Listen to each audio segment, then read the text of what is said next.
আবহেও নজর কেড়েছে যে বিষয়টি, সেটি চিকিৎসক আন্দোলন। ঘটনার শুরু সেই 9ই আগস্ট। কলকাতার আর.জি. কর মেডিকেল কলেজে এক চিকিৎসক পড়ুয়ার রক্তাক্ত দেহ উদ্ধার হয় ওই হাসপাতালেরই সভাকক্ষ থেকে। অভিযোগ, প্রথমে ধর্ষণ ও পরে তাকে নৃশংসভাবে খুন করা হয়। ঘটনায় তোলপাড় হয়েছে বাংলা থেকে দেশ।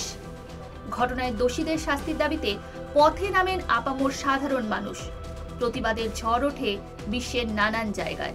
ঘটনার পর 2 মাস অতিক্রান্ত হয়ে গিয়েছে, কিন্তু আন্দোলনের রেশ বিন্দু মাত্র কমেনি।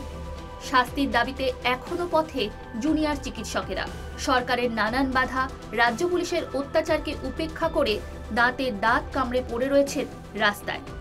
সাধারণ মানুষের পাশাপাশি জুনিয়র চিকিৎসকদের এহেন আন্দোলন দেখে সুপ্রিম কোর্টের প্রধান বিচারপতি DY চন্দ্রচূড় স্বতঃস্ফূর্ত মামলা গ্রহণ করেছেন।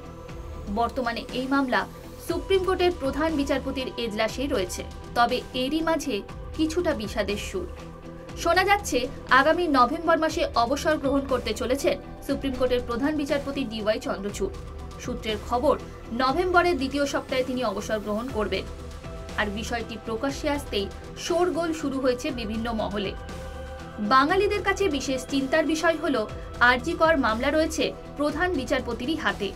শুনানির মাঝপথে তিনি অবসর নিলে মামলার কি হবে? যদিও বিভিন্ন আইনজীবীর মতে প্রধান বিচারপতির পাশাপাশি ওই বেঞ্চে রয়েছেন বিচারপতি JB পারদিওয়ালা এবং বিচারপতি মনোজ মিশ্র। ফলে প্রধান বিচারপতি অবসর নিলেও তার পরিবর্তে অন্য কেউ দায়িত্বে আসবেন। তাতে মূল মামলায় কোনো প্রভাব পড়ার কথা নয়। শুধু আর.জি. কর সংক্রান্ত একটি মামলাই নয়, এই ঘটনার প্রেক্ষিতে একাধিক মামলা চলছে সুপ্রিম কোর্টের প্রধান বিচারপতি DY চন্দ্রচূড়ের এজলাসে। এর মধ্যে কর্মক্ষেত্রে চিকিৎসক, নার্স ও স্বাস্থ্যকর্মীদের নিরাপত্তা সংক্রান্ত বিষয়টি খতিয়ে দেখে জাতীয় টাস্কফোর্সকে পরামর্শ দেওয়ার কথা আগেই বলেছিলেন প্রধান বিচারপতি।